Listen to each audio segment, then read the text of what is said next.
বিজেপির ছাগলদের এসব কি বলবেন আপনি? ইসলামিক মৌলবাদ, মুসলিম মৌলবাদ, হিন্দু মৌলবাদ। ওরা আবার বলছে হিন্দু মৌলবাদ বলে নাকি কিছু হয় না। আর নরেন্দ্র দাভোলকরকে মারল কে? গৌরী লঙ্কেশকে মারল কে? গোবিন্দ পানসারেকে মারল কে? গ্রাহাম স্টুয়ার্ট স্টেন্সকে তার শিশুপুত্র সহ জ্বালিয়ে দিল কে? বহুত্ববাদের কথা বলেছিল বলে। আমরা দেখলাম তো পেহেলগাঁওয়ে জঙ্গিদের ধরা গেল না, পেহেলগাঁওয়ে যে মানুষগুলো মারা গেল সঙ্গে সঙ্গে শুরু হলো যে সমস্ত মুসলমানরাই নাকি সন্ত্রাসবাদী, সমস্ত মুসলমান নাকি দেশদ্রোহী। ঝন্টু আলী শেখ প্রাণ দিল মিলিটারির হয়ে।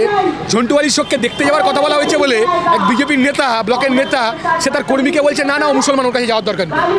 আর এই শুভেন্দু অধিকারী এক সময় 3 বাটি মাংস খেতে গেছিলেন কার বাড়িতে, সে সময় এই টিপু সুলতান মসজিদের ইমামের সাথে বসে মাথায় হিজাব পরে নামাজ পড়তেন, আর এখন হিন্দু সেজেছেন।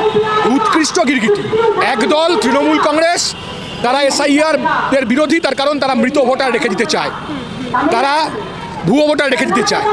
আর মানুষকে ওরা ভাগ করতে চাইছে, একদল মুসলমান সাজছে, একদল হিন্দু সাজছে। সমস্যাটা মুসলমানদের জন্য হিন্দুদের বা হিন্দুদের জন্য মুসলমানের না, সমস্যা হচ্ছে দেশের সরকারের নীতির কারণে গরিব হিন্দুরও অবস্থা খারাপ হচ্ছে, গরিব মুসলমানেরও অবস্থা খারাপ হচ্ছে।